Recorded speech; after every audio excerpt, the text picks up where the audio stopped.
जी अस्सलाम वालेकुम। मंजिल का मुसाफिर कासिम अली शाह आपके साथ, और ये आवाज़ है FM 98.6 की। सामीन यकीनन आप खैरियत से होंगे और बड़े मज़े में होंगे और अपने वीकेंड को एंजॉय कर रहे होंगे, और मुमकिन है गाड़ी में बैठे हों, कहीं खाना खाने जा रहे हों, फैमिली के साथ हों, कहीं हों। लेकिन आप आज जो हमारी गुफ्तगू सुनेंगे बड़ी मज़े की, स्पेशली फीमेल्स जोन सी हमारी गुफ्तगू को बड़ा एंजॉय करेंगी, क्योंकि आज हमारा जो गेस्ट है वो बड़ा मज़े का गेस्ट है। मैं एक बड़ी गलती कभी कभी करता हूँ, जब गेस्ट पहले आ जाए ना, उससे अच्छी गप लग जाए ना, फिर मेरा दिल करता है वो सारी गप्पें जो थोड़ी देर पहले लगाई दोबारा लगे।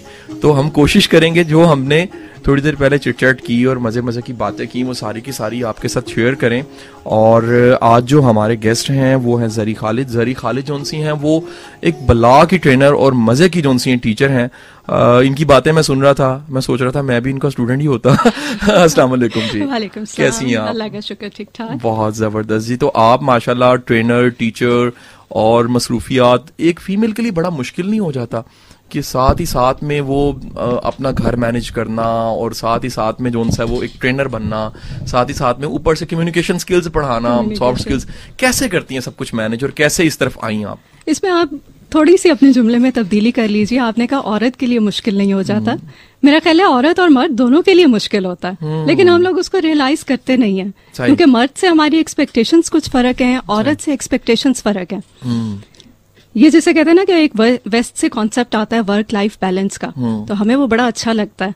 और ये वर्क लाइफ बैलेंस सिर्फ औरतों के लिए नहीं, मर्द के लिए भी उतना ही जरूरी है। बिल्कुल सही बात है। तो अगर आप ये सीख चाहते हैं कि आपने अपनी लाइफ, प्रोफेशनल लाइफ और अपनी पर्सनल लाइफ को किस तरह से मैनेज करना है, कि आप अपने सारे पहलू जो हैं जिंदगी के वो एक साथ लेके चलें, फुलफिलिंग लाइफ, अगर ये आप एक दफा सीख लें तो फिर जिंदगी मुश्किल नहीं है। बहुत फिर औरत के लिए भी उतनी ही आसान है, मर्द के लिए भी उतनी ही आसान है। जुमला ही बड़ा खूबसूरत, जिंदगी मुश्किल नहीं है। जिंदगी मुश्किल नहीं है, लेकिन कुछ स्किल्स सीखनी पड़ती हैं। आपको कुछ सीखना पड़ता है, अपने आप के साथ तन्हाई में बैठ के थोड़ा वक्त गुजारिए, सोचें आपका दिल क्या कहता है, इस वक्त आपकी तरजीहात क्या है, आप किस मंजिल पे पहुंचना चाहते हैं, जिस मंजिल पे आप पहुंचना चाहते हैं, अपने आप को 40 साल के बाद क्या देखना चाहते हैं, वो आप जो रिजल्ट चाहते हैं वो काम आप आज करने शुरू कर दीजिए। बहुत आला। उनको अपनी डेली रूटीन में ले आए, अपने हफ्ते के स्केड्यूल में लेकर आइए, तो वो जिंदगी फिर जो है मुश्किल नहीं कह सकते। बहुत आला। वो औरतों के लिए भी आसान हो जाएगी, मर्दों के लिए भी आसान हो जाएगी। बहुत आला। Action with direction. बिल्कुल बिल्कुल। अब कैसे आई इस तरफ? ये मतलब ये तो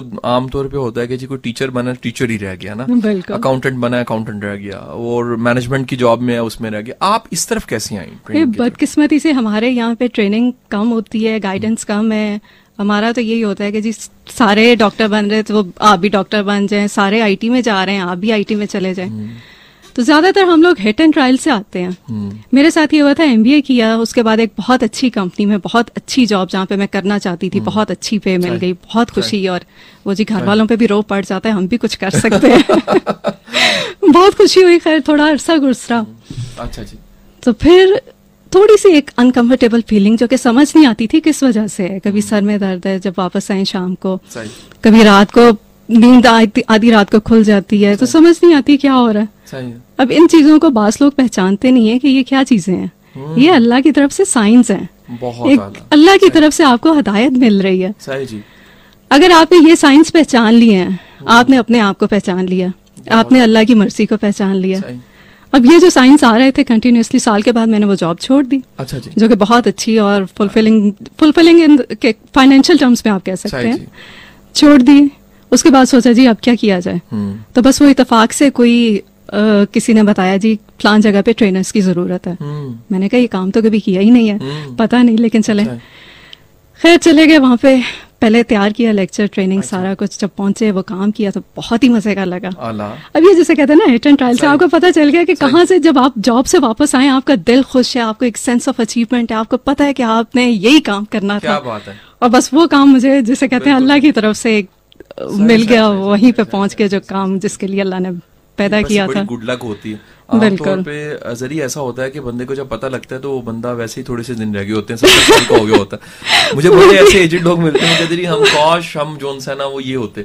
एक हार्ट का डॉक्टर मिला, वो कहते जी काश मैं म्यूजिशियन बन सकता था, लेकिन मेरी अम्मा की ख्वाहिश थी कि मैं डॉक्टर बनता। देखिए आप तब भी दिल के डॉक्टर होते, अब भी दिल के डॉक्टर। नहीं, वैसे अगर मरने से पहले पता चल जाए तब भी बहुत बड़ी लक है, मरने के बाद पता चले तो वो एक आपकी फेलियर है। मरने से पहले शादी के बारे में कहते हैं जरी कि उनकी एज 64 थी। तो सही। किसी ने पूछा कि शेख आपकी उम्र कितनी है? फरमाने लगे 4 साल। तो अच्छा। किसी ने कहा जी आप 4 साल क्यों कह रहे हैं, आपके तो बाल सफेद हो चुके हैं। उन्होंने कहा 4 साल पहले ही मुझे अपना पता लगा। अपना पता चला और है। अपना पता लगना बहुत बहुत बड़ी बात है। सक्सेस है, बहुत बड़ी सक्सेस है ये। तो उसके बाद जब आपने डिस्कवर कर लिया फिर आपने क्या किया? फिर उसके बाद ये किया कि आप कहने से ट्रेनर नहीं बन जाते हैं, उसके लिए बकायदा आपको खुद ट्रेनिंग चाहिए होती है। तो फिर पता चला जी एक बहुत मशहूर कंपनी है वो करवा रही थी ट्रेन द ट्रेनर, कराची में था भाई। अच्छा। वहीं पे पोस्टेड थे इतफाक से ही। वो फिर अल्लाह की तरफ से रास्ते आसान होते जाते हैं। सही। फिर खैर कराची गए, वहां से ट्रेन द ट्रेनर किया, वापस आए, फिर ये ट्रेनिंग्स मिलनी शुरू हुई और इसी तरह इस फील्ड में चलते रहे। उसके बाद फिर पता चला जी HR से रिलेटेड ज्यादा मिलती हैं और मेरा जो मेजर था वो फाइनेंस था। अच्छा सही। फिर मैं अपने डीन के पास गई, अच्छा। उनसे मैंने थोड़ी सी लड़ाई की, सर आपने फाइनेंस ऑफर करवा दिया, मैंने HR का काम पकड़ लिया, अब MBA क्या कहाँ किया से ना? किया था आपने? लाहौर स्कूल ऑफ अच्छा जी, इकोनॉमिक्स। सही। वो पहले सुन के हंसते रहे, फिर कहते हैं बेटा आप ऐसा करो ना कि कोई आप डिप्लोमा कर लो HR में। सही। तो लाम्स उन दिनों ऑफर कर रहा था CEP के अच्छा कोर्सेज। जी। तो वहां से फिर वो उनका 3 मंथ्स का वो सर्टिफिकेट किया बहुत आला। और उसके बाद तब से अब तक वो मिल इसी गया फील्ड जिसे में ढूंढ रहे थे जिसे आप। ढूंढ रहे थे। बहुत आला। बस। अच्छा मैडम ये बताइएगा कि आप इस फील्ड में आई हैं HR की और ट्रेनिंग्स की, आप क्या समझती हैं पाकिस्तान इस वक्त कहाँ पर खड़ा है इस शोबे में? पाकिस्तान बहुत लैग कर रहा है। इनफैक्ट हमारा ये है कि हमें ये पता ही नहीं है कि हम चाहते क्या है, हमारी रिक्वायरमेंट क्या है। सही। एक दफा ये पता चल जाए तो गैप को हम खुद ही डिस्कवर कर लेंगे। गैप तो तब पता चलेगा जब हमें पता हो कि हमारा एक्चुअल इस वक्त क्या किस जगह पे खड़े हैं और हमें होना कहाँ पे चाहिए। हमें अपनी मंजिल का पता नहीं है। सही। तो ट्रेनिंग बिल्कुल कोई कॉन्सेप्ट नहीं है पाकिस्तान में, ट्रेनर्स का कोई कॉन्सेप्ट नहीं है। तो हमारे यहाँ पे बहुत बहुत ज्यादा पोटेंशियल है यंग ट्रेनर्स के लिए। सही। और अनफॉर्चुनेटली मैं तो यही कहूंगी कि हम इस वक्त बहुत पीछे हैं। बाकी जो इंडिया में बड़ा काम इंडिया है। में बहुत काम है, इतने ट्रेनर्स आ बहुत चुके हैं ट्रेनर्स और हैं, वर्ल्ड फेमस हो गए हैं। बिल्कुल बिल्कुल ऐसा है ना। बहुत। और पाकिस्तान में जोन सा है वो ट्रेनर को बताना पड़ता है यार मैं ट्रेनर होता क्या। ट्रेनर होता क्या एग्जैक्टली वो किसी को बताएं आप करते क्या हैं तो पहले उसको काफी देर तक समझाना पड़ता है कि ये है क्या चीज है। ये बहुत बड़ा मसला है। सबसे बड़ा मसला ये है कि देखिए इससे मतलब कॉमन एक मार्केट जनरेट नहीं हुई जिससे अर्न किया जा सके, जिससे बहुत पैसा कमाया जा सके। कुछ लोग कमा रहे हैं ठीक है, लेकिन एक नया बंदा जो उनसे उसको जगह बनाने के लिए, जो आपने बताया कि ट्रेनर कहने से तो बनता नहीं है, साबित करना पड़ता है, उसको टाइम लग जाता है। बिल्कुल। अच्छा आप क्या फ्यूचर देखते हो कि कब तक पाकिस्तान में इस हवाले से आप कोई साइंस ऐसे बताओ या आपको महसूस होते हो कि बेहतरी आ सकती है और ये शोबा एक बड़ा स्ट्रांग बन जाएगा? है तो सही, बन भी जाएगा, लगेगा भी। साइंस तो हमें अब ये जो नजर आ रहे हैं, जो हम ट्रेडिशनल अपना वो जो था सेटअप उससे निकल रहे हैं। अगर आप देखें OA लेवल्स के जो स्टूडेंट्स हैं हमारी, ये जो यंग जनरेशन है, 55% जो ग्रेड्स हैं A's वो पाकिस्तान के हैं और रेस्ट ऑफ द 45 बाकी पूरी दुनिया जहां पे लोग OA लेवल्स ले रहे हैं। सही। अब आप ये देखिए, ये तो चले ज्यादा जैसे कहते हैं कि प्रिविलेज्ड यूथ है। मैट्रिक के जो स्टूडेंट्स हैं, आपने कई ऐसी कहानियां सुनी होंगी, सड़कों पे कूड़ा चुनने वाले बच्चे हैं ये। अब ये इसके साथ डिमांड जो है वो जनरेट हो रही है, और जब डिमांड जनरेट होती है तो फिर आप उसको रोक नहीं सकते हैं। फिर प्रोडक्शन होती है। सही बात है। मेरा ख्याल है अनफॉर्चुनेटली पहले हमारे में ये डिमांड नहीं थी, अब जब ये डिमांड शुरू हो चुकी है तो आगे फ्यूचर इंशाल्लाह हम बहुत ब्राइट देख रहे हैं। बहुत आला। सामीन साथ रहिएगा, एक छोटी सी ब्रेक लेते हैं और इस ब्रेक में हम बैग सामीन मंजिल का मुसाफिर और कासिम अली शाह के साथ, और आज हमारे साथ जो मंजिल के मुसाफिर हैं वो जरी खालिद हैं। जरी से हम बात कर रहे थे HR की ट्रेनिंग्स की और इस प्रोफेशन में आने की।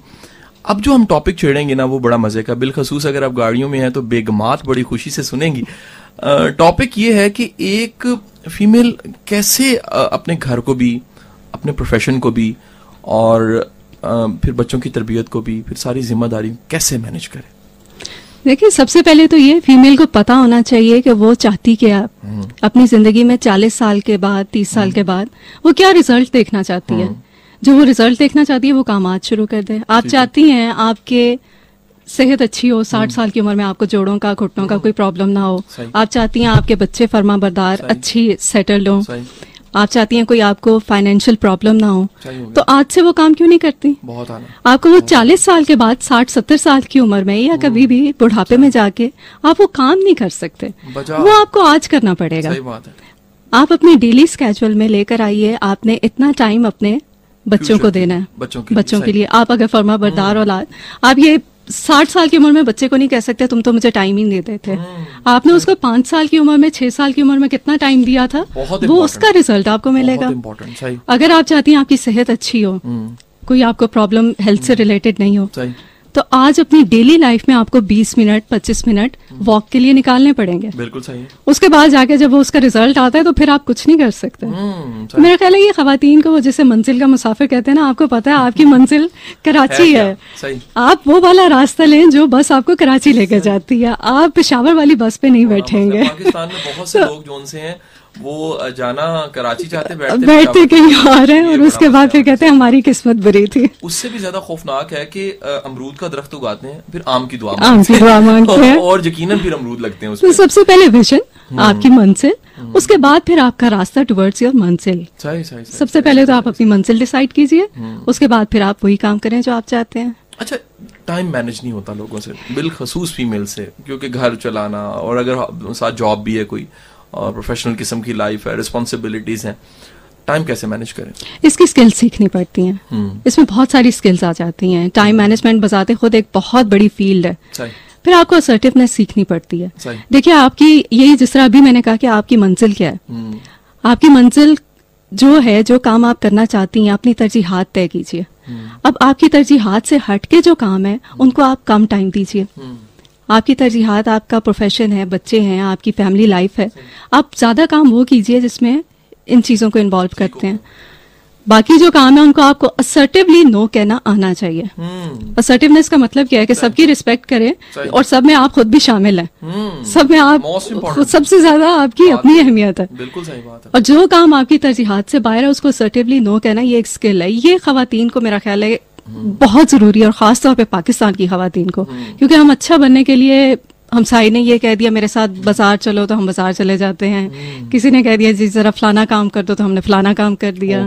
आपको असर्टिवली, और उसमें बुरा मानने की दूसरों को भी जरूरत नहीं है, और आपको भी पता होना चाहिए किसी को नो कहने से आप बुरे नहीं बन जाएंगे। और नो हमें कहना नहीं आता। सही बात है। ये असर्टिवनेस सीखना जो है ये खवातीन के लिए बहुत बहुत ज्यादा जरूरी है। मेरा ख्याल है यहाँ पे खवातीन ज्यादा लैक करती हैं, मर्दों को शायद इसकी थोड़ी सी ट्रेनिंग है, ऑलरेडी है कंपैरेटिवली कुछ बेहतर है। फीमेल को घर में बेगम को इतनी दफा कहा होता है, वो उनकी अच्छी खासी प्रैक्टिस हो चुकी होती है उनकी, उनको नो कहना आता है। सही बात है। अच्छा जरी ये बताइएगा कि एक ऐसा स्टूडेंट या एक फीमेल सुन रही है हमें जो अभी यूनिवर्सिटी पढ़ रही है और आइडियलाइज करती है कि मैं बड़े होकर ट्रेनर बनूं, तो आप क्या उसे कहोगे? उसे कहेंगे कि पहले तो आप अपने ट्रेनर्स को देखें। आप जिस फील्ड में आप जाना चाहते हैं उससे रिलेटेड जितनी चीजें हैं, ये मैं अपने स्टूडेंट्स को भी कहा करती हूँ। आप अगर डॉक्टर बनना चाहते हैं, आपके डेस्कटॉप पे डॉक्टरी से रिलेटेड चीजें होनी चाहिए। आप आपके कमरे में, आपके घर में एंटर होते ही पता चलना चाहिए ये कोई फ्यूचर का डॉक्टर है। अब कोई ट्रेनर है, उसके कमरे में जाते ही उसकी किताबों से, उसकी चीजों से पता चलना चाहिए कि इस बंदे ने बड़े होके ट्रेनिंग की फील्ड में आना है। ये आइडिया वैसे बड़ा शानदार, बहुत शानदार है। ये जिस तरह कहते हैं ना कि जी हम फलाना काम करना चाहते हैं, वकील बनना चाहते हैं, और आप उनका अगर कंप्यूटर खोलें तो सामने रीमा की तस्वीर है, किसी एक्ट्रेस की तस्वीर है, तो फिर आपका कोई वो नहीं है। एग्जैक्टली आपके लाइफस्टाइल से पता चलना चाहिए। जो ट्रेनर बनना चाहते हैं उन्हें ट्रेनिंग की फील्ड से ही वाबस्ता लोगों को फेसबुक पे ऐड कीजिए, उनके ट्रेनिंग के इवेंट्स में जाइए। बिल्कुल ये बात सही है। मेरे पास एक आ गया स्टूडेंट, वो कहता जी मैं आपका बहुत बड़ा फैन हूँ। मैंने कहा कमाल हो गया। मैं कहा मेरा कोई लेक्चर सुना, कहता वो तो अभी मैंने नहीं सुना। मैं कहा तुम, फिर मुझे लगता है तुम वो यूनस फैन हो, तुम जीएफसी फैन हो, पेडेस्टल फैन। कहते जी नहीं मैं सुनूंगा अगले दिनों में। मैं कहा फिर फैन कैसे हो गए? कहते बस सबने कहा यार ये बड़ा जबरदस्त है तो मैं भी फैन हो गया। मैंने कहा ये बड़ा खौफनाक है। अच्छा तालीम पे अगर हम थोड़ा सा आए और इस टॉपिक को थोड़ा सा टच करें, तो मेरा तो एरिया, और आप भी टीचर भी रही हैं और ट्रेनर भी हैं, आप क्या समझती हैं कि इस सिस्टम ऑफ एजुकेशन में क्या क्या प्रॉब्लम्स हैं जो बड़े ही अहम मसले हैं और जिन पे काम होना चाहिए? देखिए एजुकेशन सिस्टम से ज्यादा मैं इसको माँ की जिम्मेदारी समझती हूँ।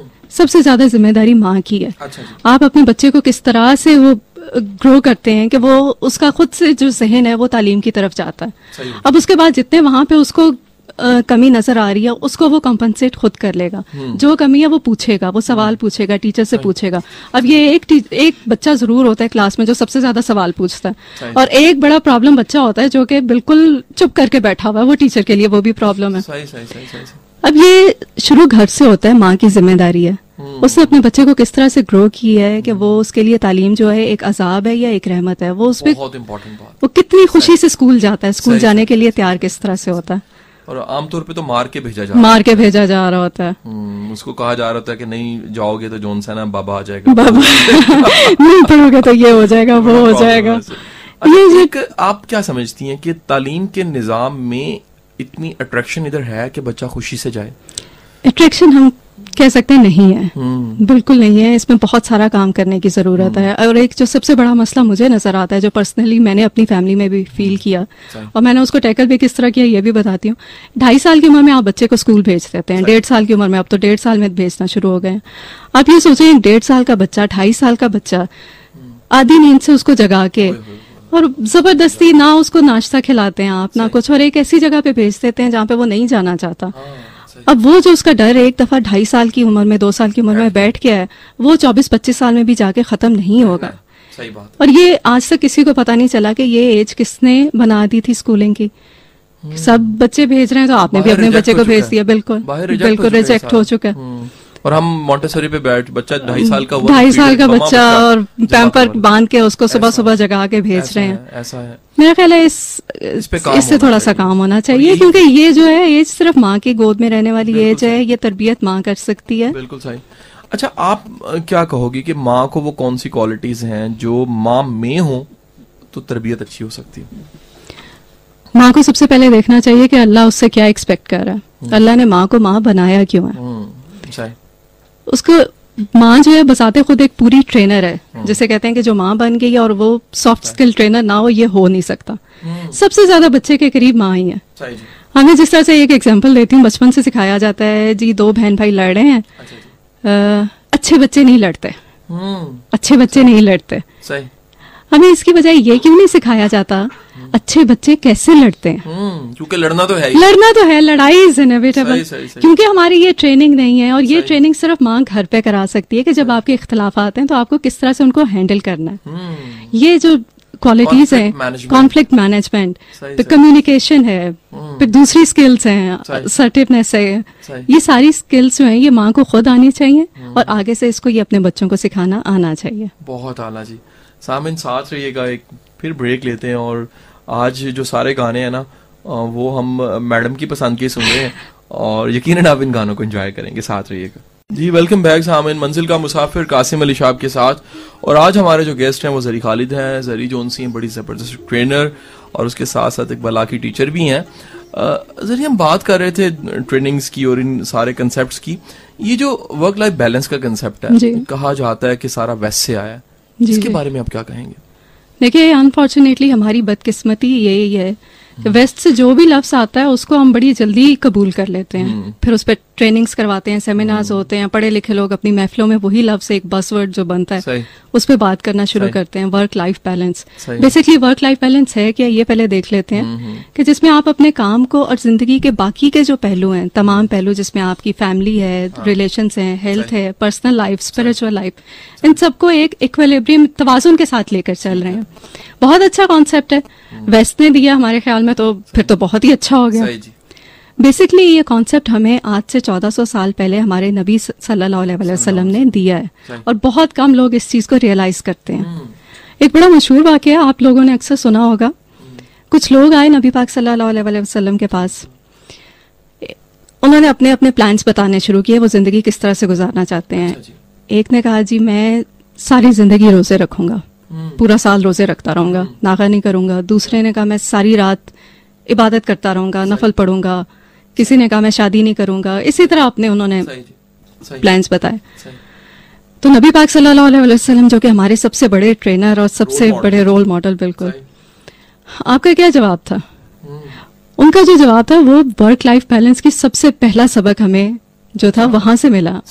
आपका जवाब ये था तुम्हारे नफ्स का भी तुम पे हक है, तुम्हारे घर वालों का भी तुम पे हक है, तुम्हारे रोजगार का तुम पे हक है। इन सब चीजों को साथ लेके चलना ही एक नॉर्मल लाइफ की तरफ आपको लीड करता है।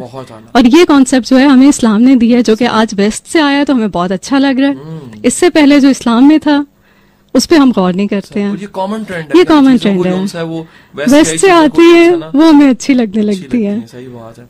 अच्छा, बुक्स पढ़ती हैं आप? जी बिल्कुल। कैसी किताबें पढ़ती हैं? अपने टॉपिक से रिलेटेड ही पढ़ती हूँ। आपकी फेवरेट किताब कौन सी है? फेवरेट किताब तो हर मुसलमान की कुरान होनी चाहिए। बिल्कुल। उसके बाद फिर स्टीवन कवी, 7 हैबिट्स। बिल्कुल। बहुत आला। अब ये किताब आप सोचेंगे मुझे पढ़ने में बहुत टाइम लगा था। वो टेक्निकल भी है, थोड़ी टेक्निकल है, और ये है कि कई दफा जाके ऐसा झटका लगता है कि आप सोचते हैं कि यही चीज थी जो मैं ढूंढ रही थी। यही काम था जो मुझे करना चाहिए था। एक उन्होंने कहा काम किया, वैसे कमाल है ना? बिल्कुल बिल्कुल, बहुत कमाल की किताब है। फिर वासिफ अली वासिफ साहब हैं हमारे, उनकी किताब भी पढ़ते हुए आपको जिस तरह से एकदम से रुकना पड़ता है ना, जो वहाँ पे गौर करना पड़ता है कि ये जुमला इन्होंने किस तरह से कह दिया, और ये चीज जो हमारी जिंदगी में हो रही होती है, हम उसको रियलाइज करते नहीं है। अच्छा, ट्रेनिंग्स कैसे बनती हैं? आप क्या समझते हो कि जब आपको कोई ट्रेनिंग देनी होती है तो कैसे उसको बनाते हो, कैसे उस पर काम करते हो? देखिए, ट्रेनिंग इस तरह से बन नहीं सकती कि आपने किताब पढ़ ली या कोई लेक्चर सुन लिया और आपने जाके ट्रेनिंग दे दी। सही हो गया। जब तक कोई चीज आपने जिंदगी में खुद एक्सपीरियंस नहीं की है, आप उसकी ट्रेनिंग नहीं दे सकते। मुझे किसी ने कहा जी कस्टमर सर्विसेज पे आप ट्रेनिंग शुरू कर दें जी, बहुत उसका वो है, बहुत स्कोप है, फलाना है, ये वो। कभी एक चीज आपके उसके तजर्बे से नहीं गुजरी तो आप उस पर ट्रेनिंग नहीं दे सकते हो।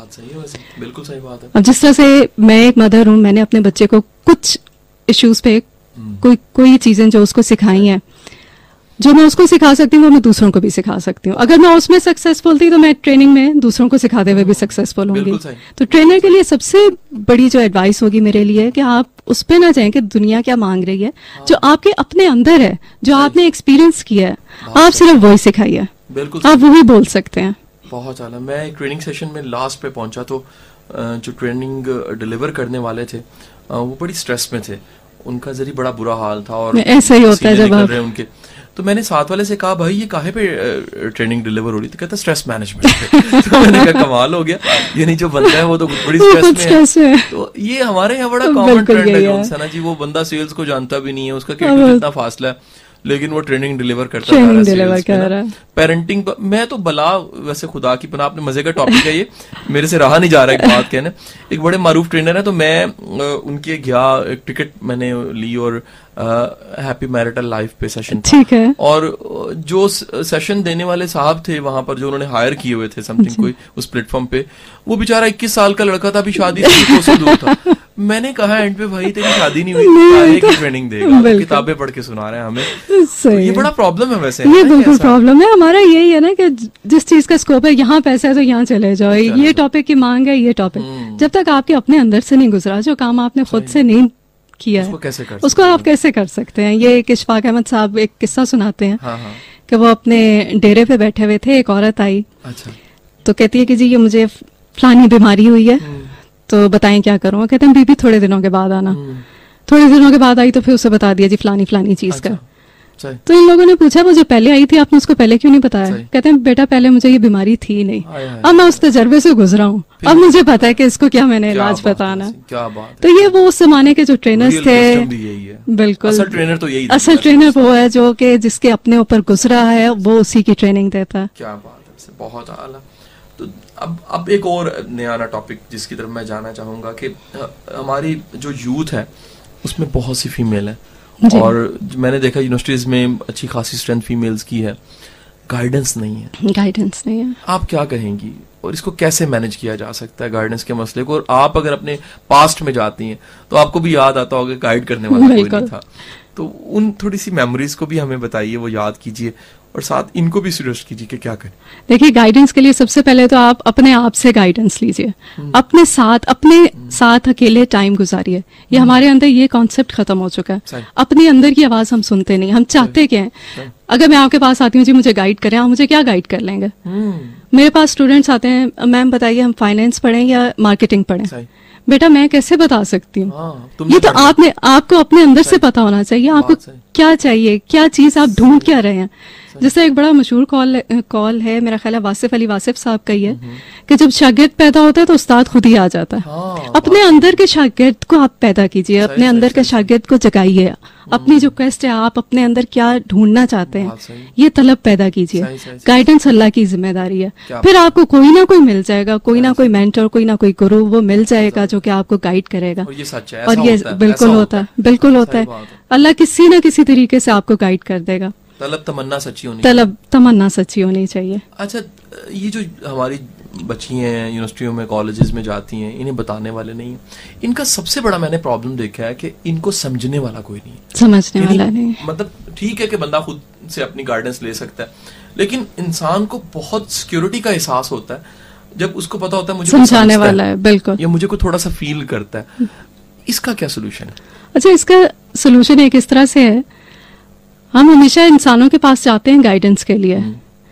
गाइडेंस अल्लाह मुख्तलिफ तरीकों से दे सकता है। मैं अपने ही अगर एक किस्सा आपके साथ शेयर करूं, जब वो मुझे जॉब मिली थी, अच्छा जी, बहुत खुश थे, उसके बाद वो जो सर दर्द और वो चीजें जो दूसरी हैं, ये मेरे पास एक गाइडेंस के तौर पे आ रही थी। अच्छा। ये अल्लाह की तरफ से एक नेमत थी, ये कोई हर्डल्स नहीं थे। अगर इनसे भी आप गाइडेंस ले सकते हैं तो आपको किसी इंसान की और उसकी, जिसे कहते हैं गुरु की, ये एक गुरु के तौर पे आए थे।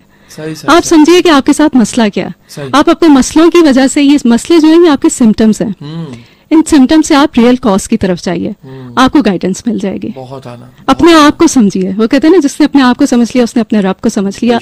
अपने अंदर गाइडेंस तलाश कीजिए। सामने एक छोटी सी ब्रेक लेते हैं और ब्रेक के बाद वापस आते हैं और अगेन मैडम की पसंद का गाना सुनते हैं और उसके बाद जो उनसे हम एक बड़े मजे के टॉपिक पे बात करेंगे। वेलकम बैक, सामईन मंजिल का मुसाफिर कासिम अली शाह आपके साथ और आवाज FM 98.6 की। जरी खालिद आज हमारे साथ हैं और हम पेरेंटिंग पे, टीचिंग पे, ट्रेनिंग पे, स्टूडेंट्स के इश्यूज पे, एक आइडियल मदर कैसी होती है, इन सारे टॉपिक्स पे बात कर चुके हैं। हम जो बात करेंगे वो यूथ के लिए करेंगे और मैं तो समझता हूँ यूथ का टॉपिक तो है ही है, लेकिन बड़ों का भी टॉपिक है। जरी कैसे अपने टैलेंट को पहचाना जा सकता है, अपने पैशन को, टैलेंट को? देखिए, ये सबसे बड़ी अल्लाह की नेमत है अगर आपने अपने आप को पहचान लिया, अपने टैलेंट को पहचान लिया। आप सिर्फ एक चीज है जो अल्लाह ने आपको दी है, जिसके लिए आपको पैदा की है, अगर आप वो पहचान लेते हैं तो आप समझ लें आपकी दुनिया और आखिरत जो है ना, दोनों संवर गई हैं, दोनों संवर गई हैं। और ये नहीं है कि आप बाकी बहन भाई ये कर रहे थे तो आप भी उधर चले जाए, अपने आप को पहचानिए। और वो किस तरह से पहचाना है, सबसे बड़ा सवाल ये है। आपका पैशन क्या है, आप किस लिए पैदा किए गए। सही हो गया। वो एक मुश्ताक अहमद यूसुफी साहब का बड़ा अच्छा जुमला है। वो कहते हैं इंसान की सबसे बड़ी बदकिस्मती ये है कि वो काम करे जिसके लिए वो पैदा नहीं हुआ या जिसको वो पसंद नहीं करता, और उससे बड़ी बदकिस्मती ये है कि वो उसमें कामयाब हो जाए। कमाल ना, अगर वो सारी जिंदगी वही काम करता रहे, क्योंकि वो उसमें कामयाब हो गया। बहुत लोगों के साथ ही होता है, वो काम करते रहते लेकिन वो काम उनका होता नहीं, काम उसके लिए वो पैदा नहीं हुआ।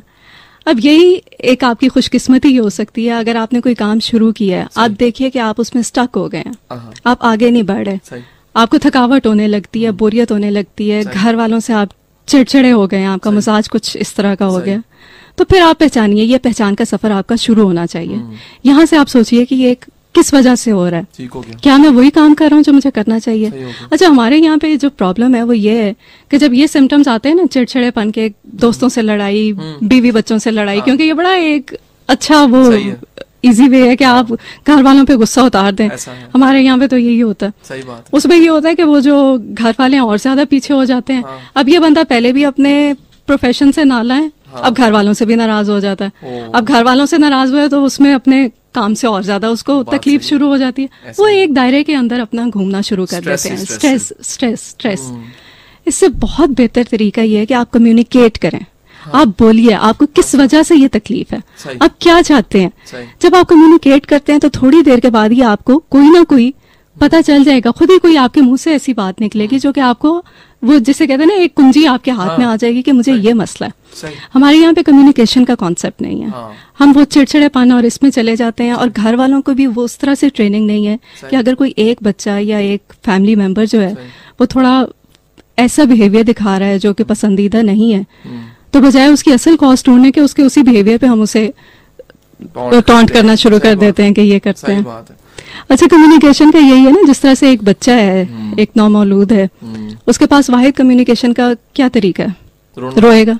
भूख लगी है, रो रहा है, चोट लगी है, रो रहा है, दर्द हो रही है, रो रहा है। जब वो बोलना शुरू कर देता है, बोलना सीखता है, तो रोना कम कर देता है। अब उसने बोलना शुरू कर दिया, एक उसके पास एक नई स्किल आ गई है, तो ये उसकी मैच्योरिटी की तरफ पहला कदम है।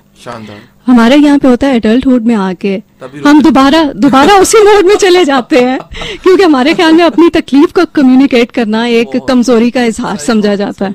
तो हम वो चिड़चिड़ेपन में और उसमें सरदर्द में और अपने उसमें बीमारियों में उसको छुपा लेते हैं। कम्युनिकेट करते कम नजर आते कम हैं, करते रोते ज्यादा नजर आते हैं। रोते ज्यादा, बिल्कुल यही है। किसी जगह चले जाएं, बल्कि एक वो बड़ा शानदार सा जॉक बना हुआ है कि जी किसी से पूछा कि जी व्हाट अबाउट योर जॉब, कहता दुनिया की वर्स्ट जॉब है जी।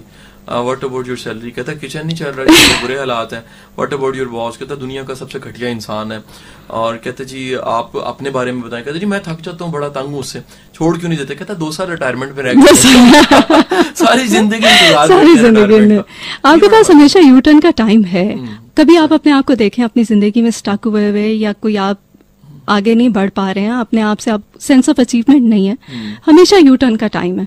वो जैसे हदीस है ना कि गोद से कब्र तक आप सीखते हो, कभी भी आप ये ना सीखें कि जी अब तो ये एज हो गई है। ये हमारे यहाँ बहुत सारे मिसकंसेप्शंस हैं कि जी अब बुढ़ापे में क्या सीखना है, या आधी जिंदगी तो इस तरह गुजर गई है, बाकी की भी गुजर जाएगी। इन चीजों से बाहर निकलना चाहिए। हमने बहुत सारे ऐसे लोग देखे हैं कि जो कि 60 साल की उम्र में जाके ऐसा काम शुरू करते हैं, नया काम शुरू करते हैं और उसमें बहुत कमाल करते हैं। और ये गुंजाइश रखनी चाहिए और अपने आप को हमेशा तब्दीली के लिए तैयार रखना चाहिए। अच्छा सर, इस सोसाइटी में बिलखसूस इंडो पाक में फीमेल को बहुत से चैलेंज फेस करने पड़ते हैं। मतलब मैं जिस टॉपिक पे जाना चाह रहा हूँ वो मुश्किलात को फेस करने का, चैलेंज को फेस करने का टॉपिक है।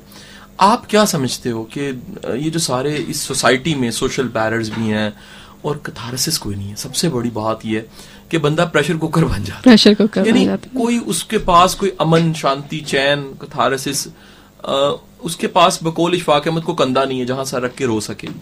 इसका क्या सोल्यूशन है? अच्छा, मैं थोड़ा सा डिसएग्री करना चाहूंगी। ये मर्द और औरत दोनों के साथ ये मसला है। सही। मर्दों के साथ मसला ये है क्योंकि आप भी अभी मर्द हैं, इसलिए आपने औरत का नाम लिया है। मर्दों में से शुरू से आप भी मर्द हैं। अच्छा।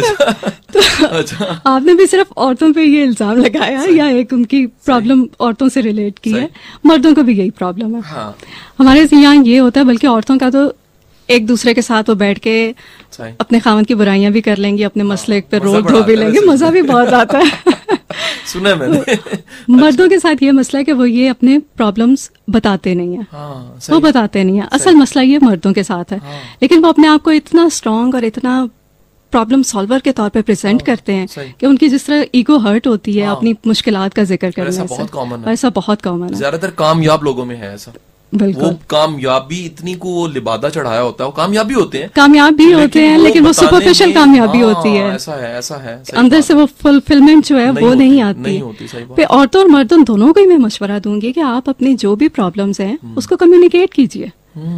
आप कंधा ढूंढना पड़ता है, आपको नहीं मिलेगा, कहीं भी नहीं मिलेगा। वो कंधा आपको ढूंढना पड़ता है। और जब कोई भी एक या दो आपको इस तरह के इंसान मिल जाते हैं, मेंटोर, गुरु, तो अल्लाह का शुक्र कीजिए आप। बहुत आला। क्योंकि हम इतने उसके आदी हो चुके होते हैं, बकौल वो वासिफ अली वासिफ साहब के, कि जब वो पारस पत्थर ढूंढ रहे होते हैं तो वो पत्थरों को इतने हम वो एक फ्लो में चले गए होते हैं, हर पत्थर को हम दरिया में फेंक रहे हैं और उसी में पारस को भी फेंक देते हैं। जब ऐसा आदमी आता है उसको पहचान लीजिए, उसको पहचान लीजिए कि ये अल्लाह की तरफ से आया है। हमारी वो पहचान खत्म हो गई है। औरतों को ये मैं कहूंगी कि इस पहचान को अपने अंदर रखें। ये नहीं कि आपकी 10 साल 20 साल जिंदगी इस तरह गुजरी है तो आगे भी यही होगा। सही। ये बात बड़ी सही है, वैसे बड़ी पते की बात है जी। मुझे मेरे लिए भी सामने नई बात है, आप भी यकीनन एंजॉय कर रहे होंगे इस बात को। अच्छा, जरिए अब आते हैं कि थोड़े से प्रोफेशनल चीज़ों को डिस्कस करते हैं। What you say about the trainings और वो टॉपिक्स क्या हैं जिन पे आप काम कर रहे हो? पहले तो हमें टॉपिक्स की लिस्ट बताइए थोड़े से ना। ये मेरे 2 तरह के टॉपिक्स हैं। एक तो स्टूडेंट्स के लिए, दूसरे पे कॉर्पोरेट के लिए। स्टूडेंट्स को मैं जॉब सर्च स्किल्स, अपना कैरियर प्रोफेशन किस तरह से चूज करना चाहिए, फिर इंटरव्यू स्किल्स हैं, इनसे रिलेटेड ट्रेनिंग करवाती हूँ। फिर ये जो मैनेजरियल लेवल पे है, यहाँ पे सॉफ्ट स्किल्स मेरी स्पेशलिटी है, जिसमें कॉन्फ्लिक्ट रेजोल्यूशन है, नेगोशिएशन है, कम्युनिकेशन है। ये इन टॉपिक्स पे हम बात करते हैं। सही हो गया। स्ट्रेस मैनेजमेंट है, असर्टिवनेस। अच्छा, तो बड़े मुश्किल टॉपिक नहीं है। हमने इनको मुश्किल समझ लिया हुआ है। स्ट्रेस मैनेजमेंट की किसको जरूरत नहीं है, किसको जरूरत नहीं है, स्टूडेंट्स के लिए भी और हर एक को आजकल तो मतलब स्ट्रेस बढ़ाने वाले फैक्टर्स हैं। उसमें सबने पीएचडी की है पूरी सोसाइटी ने। अच्छा, स्ट्रेस कैसे कम की जाए? कुछ छोटी छोटी टिप्स दे दीजिएगा। मैं चाहता हूँ कि हमारे सामईन जो उनसे ना उन्हें कुछ फायदा ऐसा होए। वैसे तो मैं एक लतीफा है, बड़ा ताज़ा सा लतीफा, कि मैं एक ट्रेनिंग देके बाहर निकला तो एक बंदा भागा भागा कॉपी लेकर आया। मैं शायद ऑटोग्राफ लेगा, कहते सर को नसीहत करें। मैंने कहा ये जो 1.5 घंटा बकवास थी नहीं, वो एक अलग से नसीहत कीजिए, अलग से करूं तो ये सारी टिप्स ही थी। देखिए, स्ट्रेस के हवाले से स्ट्रेस एक बुरा लफ्ज बन गया है हमारी सोसाइटी में, क्योंकि हमने सुना ही इसको इस तरह से। स्ट्रेस अच्छा भी होता है, बुरा भी होता है। अच्छा, देखिए, जब तक मैं जिस तरह की स्टूडेंट थी, जब तक लास्ट डेट नहीं आती, जब तक डेट शीट नहीं आती, मेरे ऊपर स्ट्रेस नहीं आता, और जब तक स्ट्रेस नहीं आता मैं पढ़ती नहीं। और मेरा ख्याल है अक्सर स्टूडेंट्स का यही काम, यही उनकी स्ट्रेटेजी होती है। तो स्ट्रेस यहाँ पे तो बहुत काम की चीज है, जो कि आपको काम करने के लिए प्रोडक्टिव आपके अंदर मोटिवेशन और आपके अंदर वो पैदा करता है। यहाँ पे तो स्ट्रेस बहुत अच्छा है। फिर एक सर्टेन लेवल से जब आप ऊपर चले जाते हैं, एक थ्रेशोल्ड लेवल आता है जहाँ पे आपकी प्रोडक्टिविटी जो है वो स्ट्रेस की वजह से कम होनी शुरू होती है। इस लेवल को आपने कंट्रोल करना है। स्ट्रेस बजाते खुद बुरी चीज नहीं है। अच्छा। अगर वो आपके लिए प्रोडक्टिव है, आपको कोई काम करने पे मजबूर कर देता है, तो ऐसे स्ट्रेस को तो आप वेलकम कीजिए। सही हो गया। जब वो आपकी प्रोडक्टिविटी कम करता है, यहाँ पे आपको उसको कंट्रोल करना है। सही हो गया। स्ट्रेस आपको डराता कब है? आपको जब उससे डर लगना लगता है, और इतना डर लगता है कि आप काम नहीं करते, वहां पे अपने आप को आपको ट्रेन करना चाहिए कि आपको इसको रोकना कैसे है, किस तरह से आप स्ट्रेस को टैकल करते हैं। ये फाइट और फ्लाइट का जो कॉन्सेप्ट है, ये जो कहते हैं इंसान जब कार में रहता था, उसके लिए स्ट्रेस सबसे ज्यादा कब आता था? उसका स्ट्रेस यही होता था कि उसने सुबह शिकार पे जाना है, जानवर का शिकार करना है, अपनी फैमिली को खिलाना है, खुद खाना है, और ये उसकी जिंदगी है। स्ट्रेस उसके लिए यही है, सामने चीता आ गया या शेर आ गया, हाथी आ गया। स्ट्रेस में क्या होता था? होता क्या है, अभी भी वही होता है जो हमारी 1000 साल पहले की जिस तरह की केमिस्ट्री थी वही आ जाए। आपका हार्ट रेट तेज हो जाता है, आपकी आंखें जो है फैल जाती हैं, आपकी ब्लड शुगर जो है वो रिलीज होनी शुरू होती है। ये सारे काम इसलिए होते हैं कि आप उस स्ट्रेस को टैकल कर सकें, आप भाग सकें। अब ये वाला स्ट्रेस उस जमाने में तो ठीक था, ठीक हो गया। हम आज भी अपने उसी मोड को, उसी स्ट्रेस मोड को ऑन करते हैं जो कि फाइट वाला है। सही। अब हमें किसी चीते से, किसी शेर से तो हमें मुकाबला करना है नहीं, हमें अपनी प्रॉब्लम्स को टैकल करना है जो कि किसी और नेचर की हैं। जब हम अपना वो 1000 साल पुराना जो अपना स्ट्रेस बटन था, जो स्ट्रेस को टैकल करने वाला बटन था, वो ऑन करते हैं, तो हम इन्हीं चीजों से सामने वाले आदमी से लड़ना शुरू कर देते हैं। उसको चीता समझते हैं, उसको चीते की तरह से उसको टैकल करते हैं। ऐसा है, सही। अब हमें अपना इंटेलेक्चुअल तरीके से, इंटेलेक्चुअल मोड अपना ऑन करना पड़ेगा। उस तरीके से हम अपने स्ट्रेस को टैकल कर सकते हैं, जिसमें हमने भागना नहीं है, हमने लड़ना नहीं है, हमने जिसे कहते हैं अगले आदमी के ऊपर चढ़ नहीं दौड़ना है। हमें इंटेलेक्चुअली उसको टैकल करना है। अब ये अपना स्ट्रेस जो है, जो आपकी ये एनर्जीज हैं, इसको आप अगर पॉजिटिव वे में यूज करते हैं तो आप अपने स्ट्रेस को टैकल कर लेंगे। जी, पूरा ट्रेनिंग सेशन मैं तो आपका देखे ना एंड पे शागिर्द बन ही गया ना, सीख लिया आपसे बहुत कुछ। आज का सामिन यकीनन प्रोग्राम बड़ा जबरदस्त आपको लगा होगा, और इतने शानदार बातें पेरेंटिंग के हवाले से, और उसके बाद टीचिंग के हवाले से, यूथ के लिए अपने आप को डिस्कवर करने के हवाले से। तो मेरा ख्याल है कि आप सारे मिलके मेरे साथ जो उनसा वो जरी का शुक्रिया अदा करेंगे। मैडम, आपका बहुत शुक्रिया बुलाने का, आपने टाइम निकाला। हमारे सैटरडे का हमेशा मैं कहता हूँ बड़ा मुश्किल सा गेस्ट को बुलाना होता है, कि एक तो टाइम ऐसा, और सैटरडे और वीकेंड और खाने का टाइम और उसके बाद हम गेस्ट को बुला लेते हैं। तो आप सामीन अपना बहुत सा ख्याल रखिएगा, और आप जब भी दुआ करें, मैं हमेशा कहता हूँ और ये जुमला हमेशा दोहराता हूँ कि जब भी दुआ करें तो आप जो आज हमारे गेस्ट थे उनके लिए भी और मुझे भी याद रखिएगा अपनी दुआओं में। और आप सलामत रहें, आबाद रहें, शाद रहें। अल्लाह हाफिज़।